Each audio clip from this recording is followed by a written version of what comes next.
Happy Makar Sankranti সবাইকে। খুব ভালো থাকবেন, সুস্থ থাকবেন, আর এই দিনটা খুব ভালো করে কাটাবেন। ঘুম থেকে উঠে এখন খেলা করে বেড়াচ্ছে এদিক ওদিক। কি হাতে? তোমার হাতে কি ওটা? বালিশ নিয়ে চটকা চটকি সব করছে। এখন 8:30 বাজছে। বড় অফিসে বেরিয়ে গেল। বরকে রান্না বান্না করে দিলাম। এই রুটি আর দুধ গরম করছি, রুটি আর দুধ খাওয়াবো।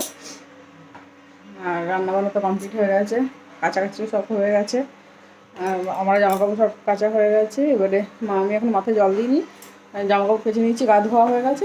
যখন মেয়েকে চান করাবো তখন চান করবো, মাথায় আবার জল দেবো। ঠান্ডা একটু কমই আছে, কারণ ঠান্ডার অত নেই। তুমি কি খাচ্ছ বেটু? বেটু তুমি কি খাচ্ছ? জেমস এই যে আজকে সিদ্ধ পিঠা করবো বলে এই যে পুরি নিয়ে নিয়েছি, গরম জল বসিয়েছি। এবার চালগুড়িটা মাখবো। চালগুঁড়োর মধ্যে নুন দিয়ে দিয়েছি। এবারে এটা জল দিয়ে মাখতে হবে, পরিমাণ মতো জল দিয়ে দিয়ে আটাটা মাখতে হবে। কড়াইটা বসিয়ে দিয়েছি। এবার তিল দেবো, তিলটাকে একটু ভেজে নেব। তিলটাকে একটু লাল লাল করে ভেজে নেব, তারপরে গুড় দেবো। তিলটা আমার ভাজা হয়ে গেছে, এবার এটাকে আমি নামিয়ে নেবো। এই যে তিলটা নামিয়ে নিয়েছি। এবারে এটাতে গুড়টা জ্বাল, এই যে ঢালা গুড়টাকে আমি এবারে করছি, পাতলা করছি। এটা যখন পাতলা হয়ে যাবে তারপর আমি এর মধ্যে তিলগুলো দিয়ে দেবো। গুড়টা আমার হয়ে গেছে, চিটচিট চলে এসছে। এবার এর মধ্যে আমি দিয়ে দেবো তিলটা। এটাকে দিয়ে নাড়তে হবে। আমার পুর রেডি হয়ে গেছে, পুর রেডি হয়ে গেছে। এবার এটাকে আমি বন্ধ করে দেবো। রেডি হয়ে গেছে পুর, এই পুর রেডি হয়ে গেছে। এটা মাখা হয়ে গেছে আটাটা। এই যে পুর ভরে ভরে এবারে ভিতরে হচ্ছে রেডি। না এইগুলো আমি এক্সপার্ট। বাহ, ভালো তো। বুঝলেন? এভাবে সব তৈরি করতে হবে পুলিগুলো। এটা সিদ্ধ পিঠা করব। আজকে বর আমার পিঠে বানাচ্ছে। আমি পুর করলাম আর বর আটা মাখলো, এই চালের গুঁড়োটা মাখলো নিয়ে এখন বানাচ্ছে বসে বসে।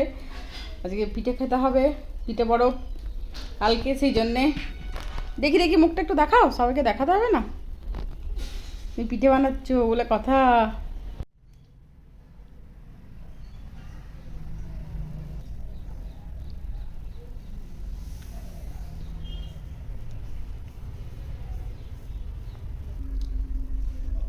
দারুণ হয়েছে, দারুণ।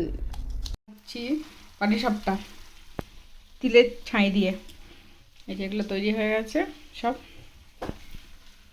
আমার পুরো ফুটে গেছে। এবারে এর মধ্যে সিদ্ধ পিঠেগুলো সব দিয়ে দেবো, পিঠেগুলো সব দিয়ে দেবো। এই যে এই পিঠেগুলো সব দিয়ে দেবো এবারে জলের মধ্যে। এর মধ্যে পিঠেগুলো সব দিয়ে দেবো। পিঠেগুলো সব দেওয়া হয়ে গেছে। এবারে এটা ফুটুক,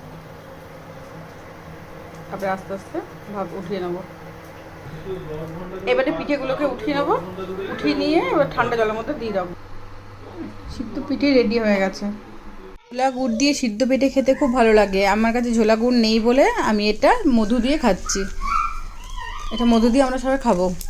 আর পাটিসাপটাও বানিয়েছি, পাটিসাপটা কালকে যত পিঠে পুলি পরব আছে, মকর সংক্রান্তি, সেই জন্য এগুলো সব বানিয়েছি আজকে। সবারই বাড়িতেই পিঠে হয়েছে এই দিনটাতে। আর ভালো করে সবাই দিনটা পালন করুন, আর ভালো করে পিঠে খান সবাই। কথা সবই হয়ে গেছে। ভিডিওটা এখানে শেষ করছি। ভালো লাগলে লাইক কমেন্ট সাবস্ক্রাইব করুন। টাটা। কাল নতুন একটা ব্লগ নিয়ে আসবো।